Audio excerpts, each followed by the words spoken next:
Assalamualaikum warahmatullahi wabarakatuh. Perkenalkan, saya Nazwa Khairunnisa dengan NIM 0801112825300023. Di sini saya akan mengerjakan untuk tugas algoritma pemrograman untuk nomor 5, di mana diminta untuk melanjutkan mengenai logika program, penjelasan running, hasil running, dan juga flowchart dari program untuk memindahkan bilangan. Jika genap, maka bilangan dipindah ke array B. Jika ganjil dipindahkan ke array C. Lalu tidak ada kamar yang kosong. Nah, ini melanjutkan program yang telah dibuat oleh Andre pada pertemuan minggu lalu. Oke, di sini saya telah menyalin untuk programnya yang telah dibuat oleh Andre kemarin. Nah, di sini yang pertama kita itu menggunakan header IOStream. Lalu kita menggunakan using namespace std agar kita tidak perlu menuliskan std.2.2 berulang kali. Lalu kita memulai blok program utamanya. Nah, di sini kita memasang variabel n dengan tipe data integer. Lalu kita diminta untuk memasukkan jumlah elemennya. Lalu nanti yang kita inputkan akan disimpan ke dalam variabel n. Lalu kita memesan array dengan tipe data integer, arraynya itu ada A dengan indeks sebanyak N, lalu ada array B dengan indeks sebanyak N, dan juga C dengan indeks sebanyak N. Lalu ada pula untuk tipe data integer dengan eh, variabelnya yakni X sama dengan 0 dan juga Y sama dengan 0. Lalu di sini kita akan melakukan perulangan untuk memasukkan elemen ke dalam array A. Nah, di sini kita melakukan perulangannya ketika inisialisasinya itu I-nya sama dengan 0 sampai dengan kondisi yakni I-nya itu lebih kecil dari N, lalu I++ untuk perubahannya. Nah, di sini kita akan menginputkan nilai dari variabel A indeks ke I. Nah, nanti yang kita masukkan ini akan dimasukkan nilainya dan disimpan ke dalam array sesuai dengan kamar, dengan kamarnya itu adalah si I ini. Lalu selanjutnya kita melakukan perulangan kembali. Di sini kan kita tadi akan melakukan perulangan di mana kita akan mengecek apakah dia bilangan genap dan ganjil. Nah, di sini kita melakukan perulangan. Perulangannya kita copy dari yang ini, lalu kita masuk ke pernyataan kondisi. Nah, kita melakukan perulangan untuk mengecek kondisi apakah bilangan itu genap atau ganjil. Kalau misalnya genap, nanti dia akan disimpan ke dalam array B. Oke, di sini kita melakukan pengecekan apakah nilai dari array elemen ke I itu jika dia dibagi dua hasilnya adalah 0, sisanya sebagiannya adalah 0. Jika iya, maka dia akan melakukan eh, pemasukan nilai. Nah, array B ini kita menggunakan indeksnya itu X. Kenapa X bukan I? Karena kalau misalnya I ini dia akan terus berubah mengikuti yang nilai ini ya. Sedangkan si B ini dia array tersendiri, arraynya itu berbeda. Nah, jadi kita di sini kita buat dia X agar dia tidak terpengaruh oleh nilai dari si I perulangan ini yang terus berubah. Nah, jika dia memenuhi kondisi tadi, maka array indeks array B indeks ke X akan diisi dengan nilai dari array A indeks ke I. Selanjutnya dia melakukan X++ untuk melakukan eh, perulangan di bagian B indeks X ini. Jadi nanti nilai X ini akan diperbarui dengan eh, perubahan nilai dari si X. Itu perubahannya dia +1 terus. Lalu selanjutnya else ini ketika dia tidak memenuhi kondisi pertama atau dia tidak habis bagi dua, maka dia merupakan bilangan ganjil. Maka dia akan masuk ke blok else ini. Dia akan melakukan proses yang sama. Hanya saja kali ini dia dimasukkan ke dalam array C dengan indeksnya itu ada si Y.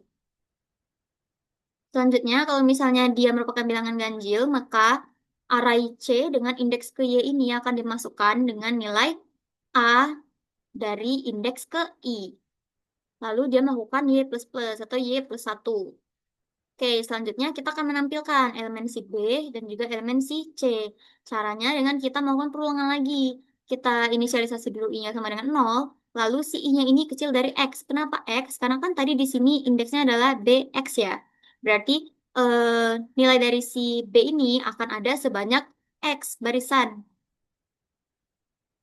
Lalu untuk perubahannya kita menggunakan I++, lalu kita si out B indeks ke I. Begitu pula untuk yang C. Kenapa di sini C indeks ke I? Karena kan kita perulangannya untuk yang I ya. Ini sebagai kondisi aja, sebagai syaratnya. Oke, baik. Bisa kita coba running. Misalnya di sini kita input elemennya itu ada 3. Nah, untuk bilangannya itu ada 4, lalu 7, dan juga 2. Maka seharusnya untuk elemen yang bilangan genap atau yang akan ditampilkan yang akan dimasukkan ke array B itu ada 4 dan 2, lalu yang ke array C ada 7. Oke, ini sudah tepat ya, seperti yang dijelaskan tadi. Oke, selanjutnya kita masuk ke dalam logika programnya. Nah, program ini dimulai dengan memesan variabel array ABC dengan tipe integer, serta variabel N, X, Y, dan Y. Jadi juga dengan tipe data integer. Lalu, program ini akan memisahkan elemen dari satu sumber data. Sumber datanya ini tadi adalah nilai yang ada di array A. Lalu dia akan akan disortir ke dua tempat yang berbeda, array B dan juga array C. Lalu program ini akan meminta input jumlah elemen N, lalu dia akan melakukan perulangan untuk mengisi nilai dari array A.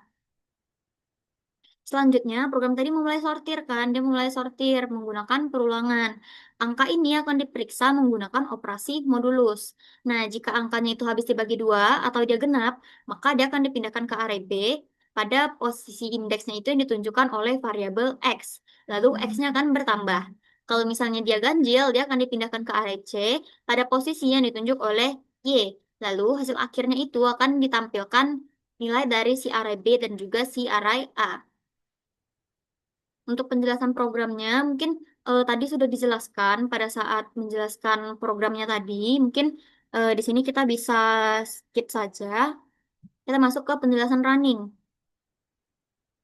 Nah, yang tadi kita misalkan N-nya itu adalah 3 dengan deret angkanya itu adalah 4, 7, dan 2. Nah, seperti tadi yang akan muncul terlebih dahulu adalah dia permintaan untuk menginput N tadi. Lalu kita sebagai user mengetik 3. Lalu kita masuk ke dalam perulangan input array A. Nah, kita menginput ketika A-nya itu sama dengan 0, kita input 4. Ketika A-nya itu sama dengan 1, kita input 7. Dan 2 itu sama dengan 2. Lalu kita masuk ke dalam perulangan untuk memisahkan bilangan. Nah, di sini kita masuk ke iterasi pertama nih. Ketika I-nya itu sama dengan 0. Nah, dia mengecek apakah A indeks ke 0 dibagi dengan 2, sisa hasilnya itu adalah 0. Nah, karena tadi elemen A indeks ke 0 ini adalah 4, maka 4 kita cari apakah 4 modulus 2 itu hasilnya 0. Ternyata benar, iya. Maka dia masuk ke kondisi yang if tadi. Di bagian BX sama dengan A indeks ke 0. Nah, berarti karena X tadi awalnya adalah 0 yang kita deklarasikan di awal, maka B indeks ke 0 sama dengan A indeks ke 0. Berarti B indeks ke 0 ini diisi dengan 4. Lalu kita melakukan X plus plus, maka nilai X sekarang yang awalnya 0 ditambah 1 hasilnya adalah 1. Lalu masuk ke iterasi kedua. Nah, iterasi kedua dia mengecek apakah nilai dari si A indeks ke 1 itu dimoduluskan 2 hasilnya adalah 0. Nah, untuk elemen A indeks ke 1 itu adalah 7. Lalu dia kita cari apakah dia ketika dibagi 2 habis. Ternyata enggak, dia masih ada sisa. Sisanya itu adalah 1. Maka dia masuknya ke kolom else if, bukan di bagian if yang dijalankan yang ada di kolom else if itu. Lalu dia melakukan di else maaf. Lalu dia memasukkan C indeks ke Y-nya itu sama dengan A indeks ke 1. Maka C0 itu, C indeks ke 0 adalah 7. Lalu melakukan Y plus plus, maka nilai Y sekarang itu adalah 1. Lalu masuk ke dalam iterasi ketiga ketika I-nya itu sama dengan 2. Dan mengecek apakah A indeks kedua itu ketika dibagi 2 hasilnya adalah 0. Nah, tadi elemen A indeks kedua itu adalah 2. Dia mengecek apakah 2 habis dibagi 2. Iya, maka dia masuk ke dalam kondisi if tadi. Dia melakukan proses B indeks ke X sama dengan A indeks kedua. Maka B indeks ke 1 sama dengan 2. Nah, ini B indeks ke 1 karena tadi nilai X yang terakhir itu adalah 1. Maka sekarang kita melakukan X plus plus, berarti nilai X sekarang itu adalah 2. Nah, dia sebenarnya akan lanjut lagi ke iterasi keempat ketika I-nya sama dengan 3. Tapi I sama dengan, astagfirullah. Tapi I sama dengan 3 itu dia tidak memenuhi kondisi I-nya itu kurang dari N. Maka dia akan berhenti dari blok perulangan, lalu dia akan mencetak. Nah, dia akan mencetak isi array B yang genap tadi. Dia mencetak B indeks ke 0 dan juga B indeks ke 1. Lalu akan muncul tampilan 4, 2. Lalu dia mencetak isi array yang C, yaitu ganjil. Dia mencetak C0, muncul tampilannya itu 7. Kenapa nggak ada C1? Karena tadi dia cuma berhenti sampai di C0 saja. Ini tadi tidak jadi kita tampilkan, jadi kita bisa hapus. Oke, selanjutnya kita masuk ke pseudocode-nya. Oke, seperti program yang sudah dijelaskan tadi, untuk pseudocode itu dia tidak jauh berbeda dengan program di CPP-nya. Di sini kita mulai dari mendeklarasikan variabelnya. Itu tadi ada ABC, dia merupakan array dengan indeksnya itu dari 0 sampai ke n kurang 1 dengan tipe datanya integer. Lalu ada variabel n, x, y, dan i dengan tipe data integer juga. Misalnya kita mau mulai program, kita akan menginput nilai dari si n, itu kita read n. Lalu karena tadi kita deklarasikan x-nya sama dengan 0 dan y sama dengan 0, di sini kita masukkan dalam proses dia. X dimasukkan dengan 0, y juga dimasukkan dengan 0. Lalu memulai blok perulangan. Oke, ini secara keseluruhan mirip dengan program, jadi mungkin tidak perlu dijelaskan. Dan ini juga sama seperti yang sebelum-sebelumnya. Jika ada if, dia diikuti dengan then. If, lalu kondisi, lalu diikuti dengan then, baru statement. Nah, terus di sini juga tanda sama dengan diganti dengan tanda panah ke kiri. Terus di sini untuk perulangan, dia tidak perlu menuliskan perubahannya atau i plus plusnya itu. Dia hanya menuliskan for, di sini kan i sama dengan 0, terus kondisinya i kurang dari x ya. Nah ini. Nah di sini kita cuma tuliskan for i diisi dengan 0 sampai ke x kurang 1. Kenapa x kurang 1? Karena ini i-nya kecil dari x. Berarti i-nya ini kurang dari sama dengan x kurang 1. Nah makanya begini. Lalu kita nggak perlu menuliskan perubahannya. Terus untuk eh, mulai dan akhiri atau kolom blok buka blok atau tutup blok itu kan di program dia menggunakan bentuk kurung perawal, sedangkan di pseudocode dia menggunakan begin dan end. Nah, di sini saya kasih end for ini biar kita tahu ini end untuk apa. Terus misalnya tadi ada end if. Nah, ini berarti end untuk yang if begitu. Selanjutnya end di akhir atau end untuk menutup program utama itu kita menggunakan tanda titik. Lanjut ke flowchartnya. Di sini kita mulai dari input N. Lalu kita melakukan proses itu X sama dengan 0 dan juga Y sama dengan 0. Selanjutnya kita masuk ke perulangan. For I sama dengan 0 to N kurang 1. Lalu dia melakukan melakukan input untuk A indeks ke I. Nah, di sini kita sebenarnya melakukan I++ terlebih dahulu. Hanya saja gambarnya terpotong. Jadi dari sini dia melakukan I++, lalu dia balik lagi ke atas untuk menginputkan. Selanjutnya, dia akan lanjut ke perulangan lagi ketika I-nya sama dengan 0 sampai dengan N kurang 1. Jika dia memenuhi kondisi ini, maka dia akan melakukan pengecekan apakah A indeks ke I itu habis dibagi 2. Kalau misalnya iya, dia melakukan proses BX sama dengan A indeks ke I, X sama dengan X plus 1.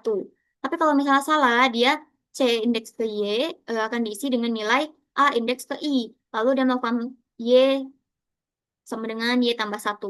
Lalu ini kita hubungkan ke I++, baru dia kembali lagi ke awal. Nah, jadi ini akan diulangi terus sampai dia kondisi I-nya itu sudah tidak memenuhi atau I-nya itu nggak lagi sampai di N kurang 1 gitu, atau udah lebih sampai di N. Maka dia akan keluar dari perulangan. Di sini dia masuk ke perulangan lagi. Untuk I-nya itu sama dengan 0 sampai dengan X kurang 1. Nah, jadi di sini dia akan kita diminta untuk mengeluarkan nilainya atau kita tampilkan nilai dari B indeks ke I. Lalu kita lakukan I++ dan kembali lagi ke atas. Jadi nilai dari sini tadi kita akan tampilkan. Oke, selanjutnya kita bakal lanjut untuk menampilkan yang bilangan ganjil. Nah, berarti di sini ketika I sama dengan 0 sampai dengan Y kurang 1, dia akan menampilkan C indeks ke I, lalu melakukan I plus plus dan kembali lagi ke atas. Setelah itu, setelah itu kita akan lanjut dengan menampilkan A indeks ke I-nya. Nah, ini kalau misalnya tadi kita mau menampilkan A indeks ke I atau kita mau menampilkan lagi nilai dari si A-nya sekarang. Lalu kita akhiri dengan N. Ya, mungkin sekian untuk penjelasan dari saya. Lebih dan kurang saya mohon maaf. Apabila ada kesalahan saya mohon ampun. Wabillahi taufiq wal hidayah. Wassalamualaikum warahmatullahi wabarakatuh.